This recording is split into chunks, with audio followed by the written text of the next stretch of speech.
कार्यक्रम वेद पाठशाला में मैं आपका हार्दिक स्वागत करती हूँ। प्रिय श्रोता, परमेश्वर का वचन जीवित, पवित्र एवं सामर्थी है। आशा है कि आज के वचन से आपको आत्मिक लाभ होगा। तो लीजिए प्रस्तुत है ये संदेश।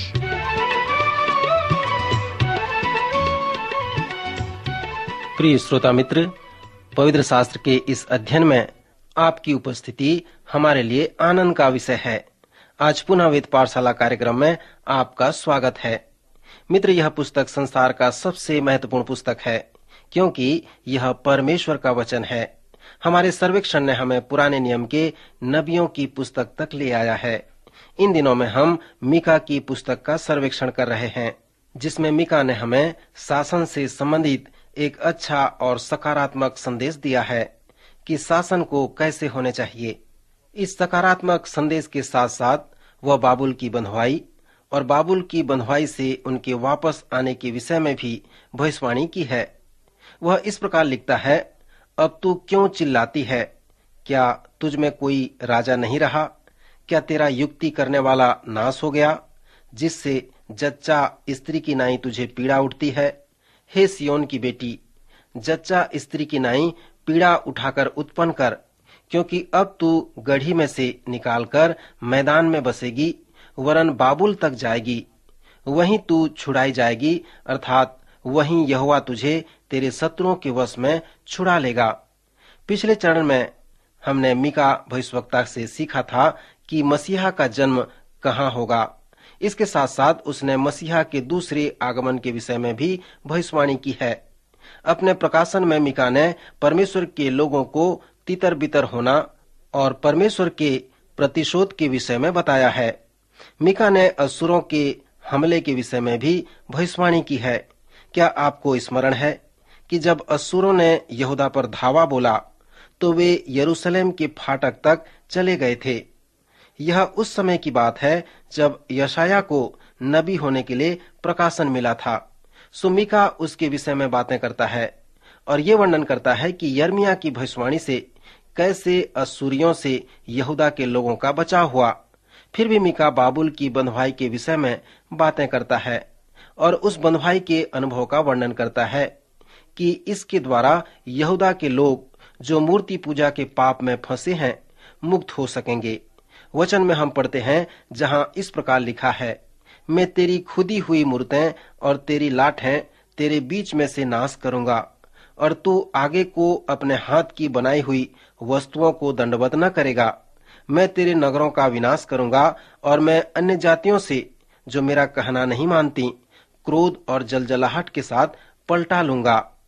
जैसे हम मीका के 3 अध्याय का सर्वेक्षण करते हैं तो 6वें अध्याय व 7वें अध्याय में हम उसके सकारात्मक संदेश को पाते हैं। यहाँ पर मीका परमेश्वर व परमेश्वर के लोगों के मध्य रूपकात्मक रूप से उस मुकदमा के बारे में प्रस्तुत करता है।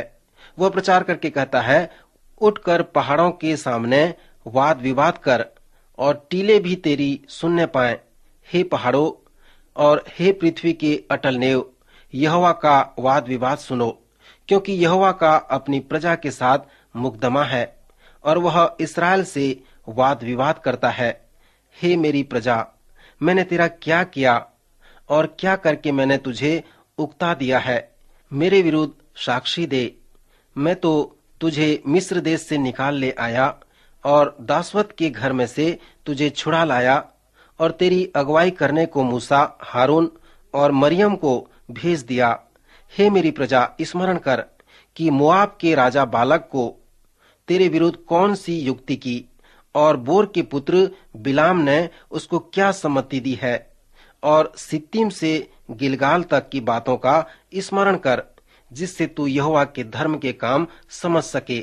श्रोता, यहाँ पर मीका बहुत ही उपयुक्त बातें बताता है। वो कहता है, परमेश्वर के पास मुकदमा करने के लिए उसके पास आ। इससे पता चलता है कि मीका को शासन से संबंधित बहुत रुचि था। इसलिए उसने प्रचार करके कहा, पहाड़ों के सामने वाद विवाद कर, टीले भी सुनने पाए, वे साक्षी दें, क्योंकि यहोवा का अपनी प्रजा के साथ मुकदमा है। परमेश्वर प्रश्न पूछकर तुम्हें चेतावनी देगा कि जो जो उपकार मैंने तुम्हारे साथ किए हैं उन सब को तुम भूल गए हो और तुम मेरे से दूर हो गए हो। सो इस संदर्भ में मीका प्रश्न उत्पन्न करता है और कहता है, मैं क्या लेकर यहोवा के सम्मुख आऊं और ऊपर रहने वाले परमेश्वर के सामने झुक जाऊं? क्या मैं होम बलि के लिए एक एक वर्ष की बछड़ा लेकर उसके सम्मुख आऊं? क्या यहोवा हजारों मेढ़ों से व तेल की लाखों नदियों से प्रसन्न होगा? क्या मैं अपने अपराध के प्रायश्चित में अपने पहलौठे व अपने पाप के बदले में अपने जन्माए हुए किसी को दूं? नहीं। हे मनुष्य, वह तुझे बता चुका है कि अच्छा क्या है, और यहोवा तुझसे इसे छोड़ और क्या चाहता है कि तू न्याय से काम करे और कृपा से प्रीति रखे और अपने परमेश्वर के साथ नम्रता से चले। श्रोता, इस कथन को जिस संदर्भ में मीका हमें बता रहा है वो इस प्रकार है कि लोगों के विरुद्ध में परमेश्वर दोष लगाने के बाद प्रश्न उत्पन्न होता है कि आप अब कैसे परमेश्वर को संतुष्ट कर सकते हैं या उसे प्रसन्न कर सकते हैं। पवित्र शास्त्र में हमारे लिए अनुग्रह का संदेश है। इस पृथ्वी में ऐसी कोई वस्तु नहीं है जिससे मैं और आप अपने पापों के लिए प्रायश्चित कर सकें। यदि यह संभव है तो दाऊद के जैसे जब उसने पाप किया, उसने अपने पापों को मान लिया, उसने अपने मन को तोड़ दिया और कहा, टूटा मन परमेश्वर के योग्य बलिदान है। हे परमेश्वर, तू टूटे व पीसे हुए मन को तुच्छ नहीं जानता। सो जब एक पापी इस प्रकार का अनुभव करता है तब परमेश्वर इस प्रकार के बलिदान से प्रसन्न होता है। श्रोता, मीका भी ऐसा ही कहता है। उसने कहा, क्या मैं होम बलि के लिए एक एक वर्ष के बछड़े लेकर उसके सम्मुख आऊं? क्या यहोवा हजारों मेढ़ों से व तेल की लाखों नदियों से प्रसन्न होगा? नहीं, इससे वह प्रसन्न नहीं होगा। परमेश्वर चाहता है कि मनुष्य न्याय से काम करे और कृपा से प्रीति रखे और अपने परमेश्वर के साथ नम्रता से चले। मित्र, आमोस और अन्य नबियों के जैसे मीका ने भी न्याय के विषय में बातें किया और उसे स्पष्ट रूप से समझाया। मीका के तीसरे संदेश में मीका के जो वचन हैं वे प्रभु यीशु मसीह द्वारा उद्धृत किए गए हैं। मत्ती के 10वें अध्याय में यीशु ने इस प्रकार कहकर मीका के वचन को उद्धृत किया, किसी पर भरोसा न रखो, न अपने प्रिय मित्र पर, न अपने पत्नी पर, क्योंकि ऐसे दिन आने वाले हैं कि मनुष्य अपने पिता से अलग होगा, बेटी अपनी माँ से अलग हो जाएगी और बहू अपने सास को श्राप देगी। मनुष्य के बैरी उसके घर ही के लोग होंगे। श्रोता, इस संदर्भ में मीका कहता है, परंतु मैं यहोवा की ओर ताकता रहूंगा, मैं अपने उद्धारकर्ता परमेश्वर की बाट जोहता रहूंगा। मेरा परमेश्वर मेरी सुनेगा। हे मेरी बैरीन, मुझ पर आनंद मत कर, क्योंकि ज्यों ही मैं गिरूंगा त्यों ही उठूंगा और ज्यों ही मैं अंधकार में पड़ूंगा त्यों ही यहोवा मेरे लिए ज्योति का काम देगा। मैं यहोवा के विरुद्ध पाप किया है, इस कारण मैं उस समय तक उसके क्रोध को सहता रहूंगा जब तक कि वह मेरा मुकदमा लड़कर मेरा न्याय न चुकाए। उस समय वह मुझे उजियाले में निकाल ले आएगा और मैं उसका धर्म देखूंगा। तब मेरी बैरीन जो मुझसे यह कहती है कि तेरा परमेश्वर यहोवा कहाँ रहा, वह भी उसे देखेगी कि परमेश्वर मेरे लिए है। श्रोता, क्या आपने देखा कि कैसे सभी नबियों ने आशा के संदेश को अपनी अपनी भविष्यवाणियों को समाप्त किया। जब योना मगरमच्छ के पेट में था तब योना ने कहा, उद्धार यहोवा ही से होता है।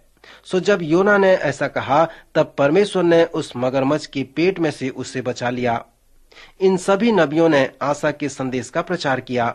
जब यहूदा के लोगों ने उस भयंकर बाबुल की बंधुआई का अनुभव किया, जिस प्रकार यिर्मयाह उस छोटी गुफा में बैठकर विलाप गीत की पुस्तक को लिख रहा था, उसी प्रकार उन सभी लोगों ने इस प्रकाशन को प्राप्त किया कि परमेश्वर हमें प्रेम करने में रुकता नहीं है। इसलिए हम विश्वास करते हैं कि उद्धार यहोवा ही की ओर से आने वाला है। योना व यिर्मयाह की तरह मीका ने भी प्रचार किया।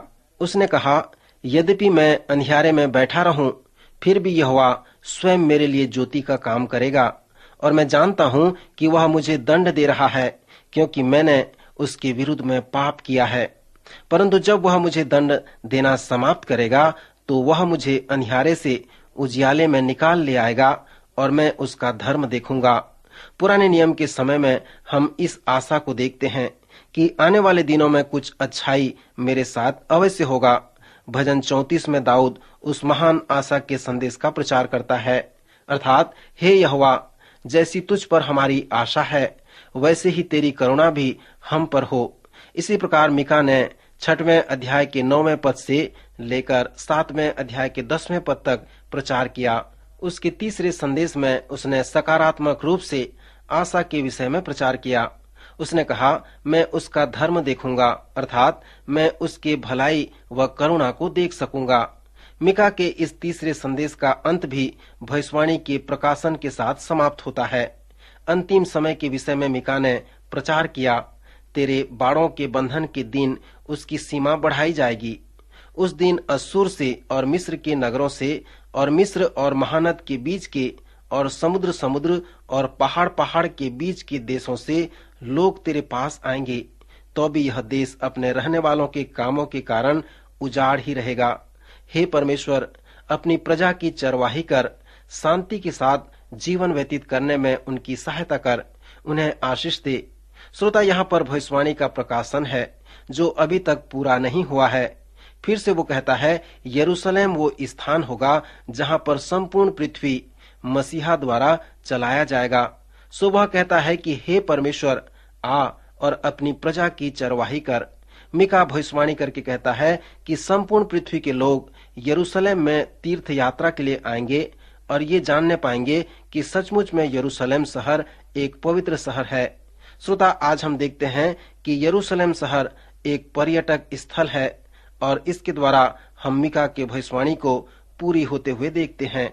इस पुस्तक के अंत में मीका और भी हमें महान संदेश देता है और परमेश्वर के स्वभाव को प्रस्तुत करता है। वह कहता है, परमेश्वर अपने क्रोध को सदा बनाए नहीं रहता, क्योंकि वह करुणा से प्रीति रखता है। वह फिर हम पर दया करेगा और हमारे अधर्म के कामों को लताड़ डालेगा। तू उनके सब कामों को गहरे समुद्र में डाल देगा। तू याकूब के विषय में वह सच्चाई और इब्राहिम के विषय में वह करुणा पूरी करेगा, जिसकी शपथ तू प्राचीन काल के दिनों में लेकर अब तक हमारे पितरों से खाता आया है। श्रोता, दूसरे नबियों की तरह मीका यहाँ पर परमेश्वर के क्षमाशीलता, विश्वास योग्यता, अनुग्रह, प्रेम, करुणा व दया के विषय में बता रहा है। मीका के दूसरे संदेश में हमें न केवल ये कहा गया है कि मसीहा कहाँ से आएगा, परंतु परमेश्वर के लोगों को, इसराइल को कहा गया है कि परमेश्वर उससे बदला लेगा जिन्होंने इसराइल पर अत्याचार किए हैं। मीका के भविष्यवाणी के अनुसार एक दिन परमेश्वर मनुष्य प्राणी से शासन छीन लेगा और स्वयं उसे लेकर पवित्र धार्मिकता के साथ यरूशलेम में शासन करेगा। श्रोता, परमेश्वर का अनुग्रह काफी है। क्या आप परमेश्वर के अनुग्रह को पाए हैं?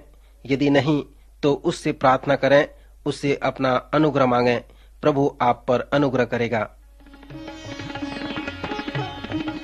अभी आप सुन रहे थे कार्यक्रम वेद पाठशाला। श्रोता, हमें विश्वास है कि इस कार्यक्रम के द्वारा आपको आशीष मिली है। यदि इस कार्यक्रम के विषय में अधिक जानकारी प्राप्त करना चाहते हैं या बाइबल अध्ययन से संबंधित कोई प्रश्न हमसे पूछना चाहते हैं, तो आप हमें इस पते पर लिखें। हमारा पता है कार्यक्रम Ved Pathshala, Vishwavani, post box number 731, Faridabad 7, Haryana. पता एक बार फिर से सुन लीजिए। कार्यक्रम Ved Pathshala, Vishwavani, post box number 731, Faridabad 7, Haryana. तो इसी के साथ आज के कार्यक्रम का समय यहीं पर समाप्त होता है। अगले कार्यक्रम में आपसे फिर भेंट होगी।